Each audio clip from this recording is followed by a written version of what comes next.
Joyeuse fête! Joyeuse fête! J'étais genre, je m'attendais pas à ça! Bonne fin de journée ou bonne nuit. Bon matin, ça dépend quand vous nous écoutez. Ouais. En tout cas, écoutez-nous, clochette, petit bonhomme vers le haut, tout ça, non? C'est important de nous suivre.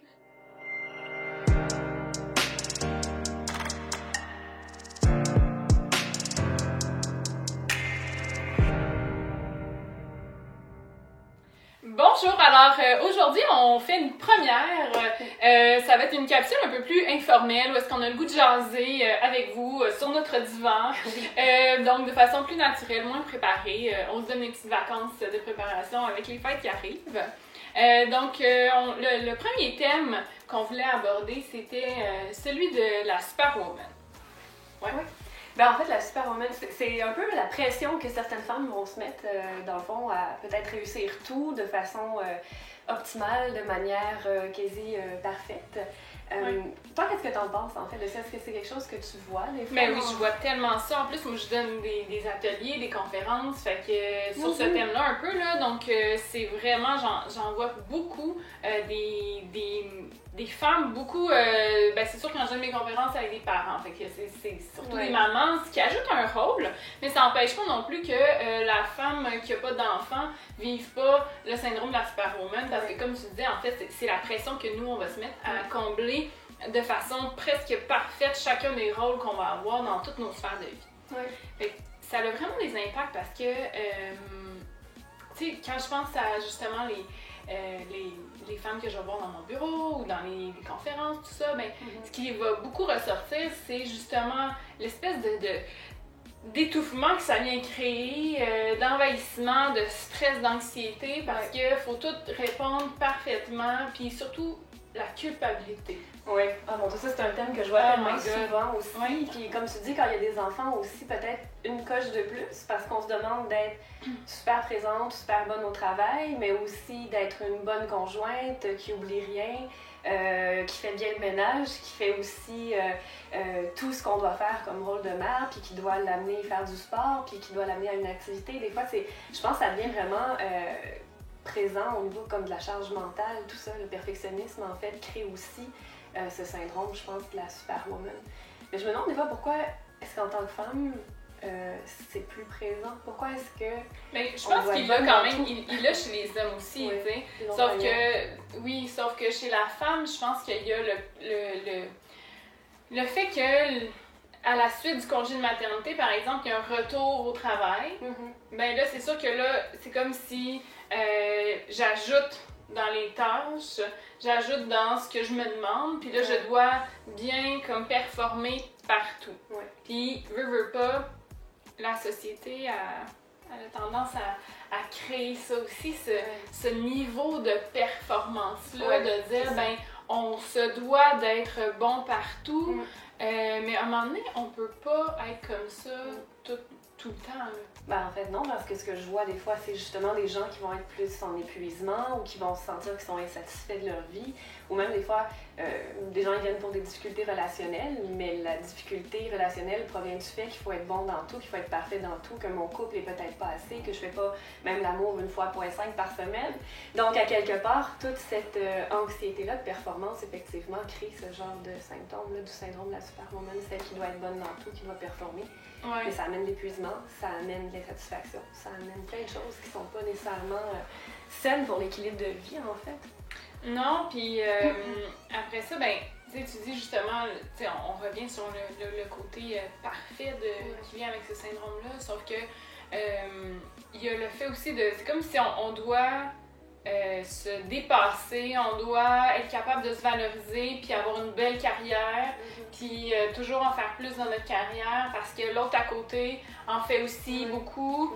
Puis l'autre à côté, ben elle a des enfants aussi, mais elle en a plus, puis elle en fait autant que moi qui en a moins d'enfants. Je devrais donc être capable, parce que moi j'ai juste 2 enfants, elle en a 4, puis elle fait comme beaucoup de choses. Mais l'image, en fait, il faut faire attention, parce que je trouve que ce que tu apportes est super pertinent. On va faire de la comparaison. C'est ça. Puis tu as une image, même avec les médias sociaux aussi, qui est véhiculée, l'image de la maman parfaite aussi, ou de la femme parfaite.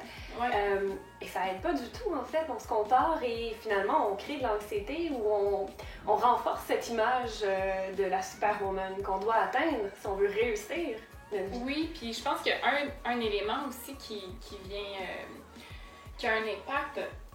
En fait, le fait que la superwoman veut performer dans tout, ça fait que pendant que moi je suis là-dedans, là, que je me dis, OK, il faut que je fasse ça, il faut que je fasse ça, il faut que je réussisse ma carrière, j'ai des projets que je dois mettre en place, ça. Est-ce que je les vis, ces projets-là? Ouais. Tu sais, moi, je trouve qu'il y a un impact vraiment important là-dedans. Oui, tu sais, comme on disait, le perfectionnisme, la culpabilité, l'épuisement, tout ça. Le fait que dans la relation, ça peut créer justement de la difficulté à être présente pour l'autre, tout ça. Mais d'avoir l'impression qu'au bout de la ligne, là, ben, je regarde ma vie un peu passer parce que j'essaie de performer partout. Ouais. Est-ce que je le vis? Est-ce que je suis là avec mon chum, ma blonde? Est-ce que je suis là avec mes enfants? Est-ce que je suis là dans mon travail? Tu sais, quand je travaille et je le fais, je suis vraiment en train de le faire ou je suis comme en train de me dire, OK, là, il faut que je fasse mieux, puis là, pense que j'ai fait assez. Puis... Mais c'est ça, faire. Exactement. Ça, c'est quelque chose que je jase beaucoup des fois avec les gens, ou en tout cas, ou que je discute même avec la clientèle que je vois. C'est le choix du faire au détriment du être. Ouais. On va être tellement dans le faire, des fois je compare un peu, on est comme dans le train, on roule à 100 000 à l'heure, on est sur le pilote automatique, on a donc une liste interminable de choses à faire. Mais justement, en étant dans le faire, on n'est pas vraiment présent toujours à l'être parce qu'il n'y a pas l'espace pour ça. Il n'y a pas le temps de se déposer, simplement pour vivre les choses en pleine conscience. Puis pas nécessairement dans la perfection, pas nécessairement dans la réussite constante. Ça aussi, c'est parce qu'on veut réussir. Mais réussir à quel prix? Puis ça veut dire quoi réussir aussi? Des fois, les standards sont extrêmement élevés. Oui, c'est ça. Il faut se demander c'est quoi pour moi réussir dans mes sphères de vie. C'est quoi pour moi mes priorités à travers ça. Puis justement, tu sais, si je reviens puis à la maison, puis que là, je me dis, OK, ben une bonne mère, ça fait souper ses enfants à 5h45, ça les amène au cours de gym, puis après ça revient, ça lui donne le bain, OK, mais pendant ce temps-là, est-ce que j'ai pris le temps de regarder avec mon enfant comment ça va? Ouais. Comment était ta journée? Y a des choses que tu veux me parler? Puis d'être là, d'être ouverte à ça. Tout à fait. Ben pendant que je fais ça, c'est sûr que ça se peut qu'on soupe à 6h au lieu de 5h45, mais je vais avoir été là, tu sais. Fait que je pense qu'il y a un élément qu'on peut retenir pour s'aider à justement faire un peu de chemin là-dedans. Ben, se questionner à savoir si nous, on considère qu'on est pris d'une certaine façon à différents niveaux dans ce syndrome-là. Ouais. Mais aussi de dire, mais c'est dans chacune de mes sphères, là, c'est qui la personne que je veux être là-dedans? Ben, c'est ça. C'est de retrouver un peu le être au détriment du faire. C'est ça. Quand je reviens à la maison, c'est qui la maman que j'ai envie d'être?